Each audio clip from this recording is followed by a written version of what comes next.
Hi, this is Akshay Shramanka, CEO and founder of Shea CPA. We help early stage technology founders with their tax compliance and accounting. And today I want to go over a blog post that we wrote for qualified emerging technology companies, QETCs.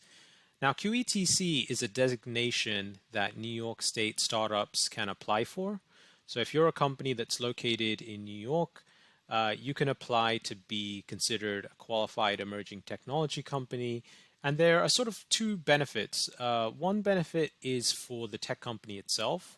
It can apply for a tax credit, which would be equal to $1,000 for each employee that the tech company has.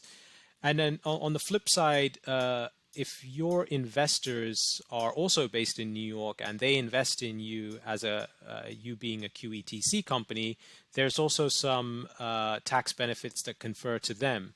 So it's almost like a double-sided tax benefit.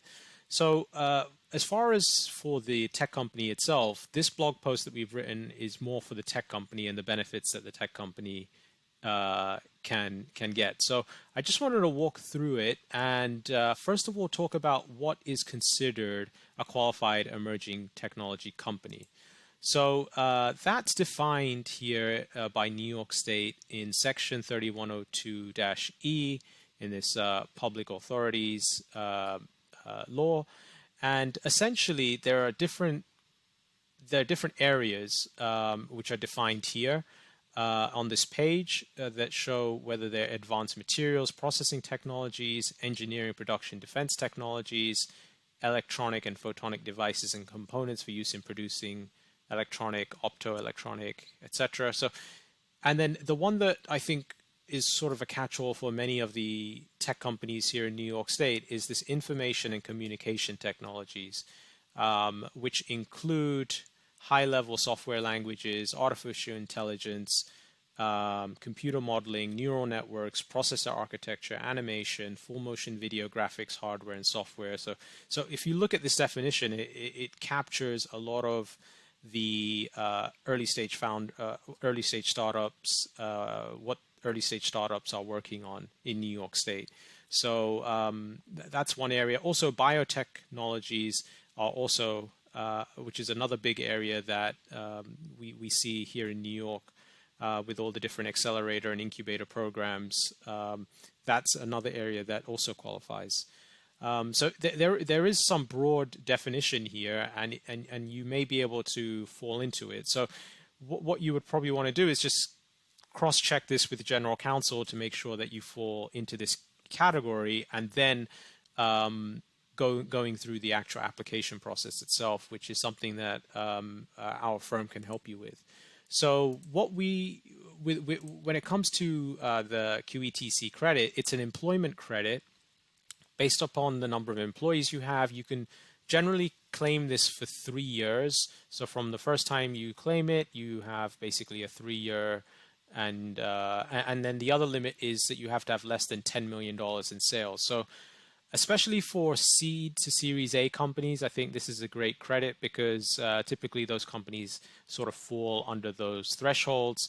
And the great thing with the other aspect of it as well is when you do raise a seed or a Series A round, New York State does have a capital base tax. They also have a gross receipts tax, which can number in the thousands of dollars. So this QETC tax credit could offset all those taxes that are generated just based upon those gross receipts and the capital base taxes.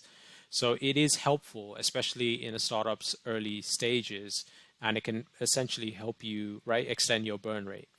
So this is a form that would be attached to your corporate tax return. And on top of that, before you can even do that, you have to apply to be considered a qualified emerging tech company, and you need to fill out this form.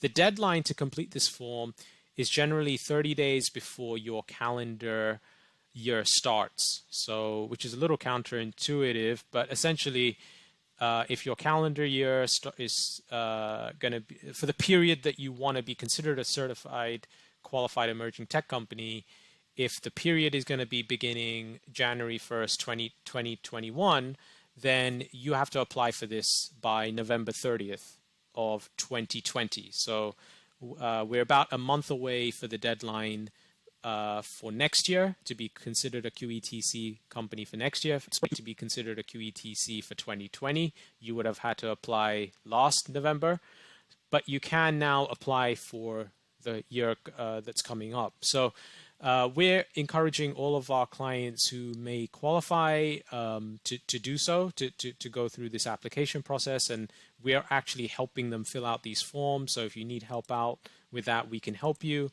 And then once you get certified, it's a matter of then keeping track of your research and development spend.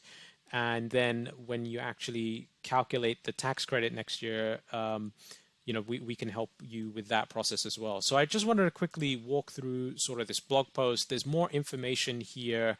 And I think it's basically to make the determination. It's a combination of working with us and then just cross-checking either with your general counsel, just to make sure that you sort of fall under these guidelines that New York State specifies. So if you have questions, feel free to reach out to us.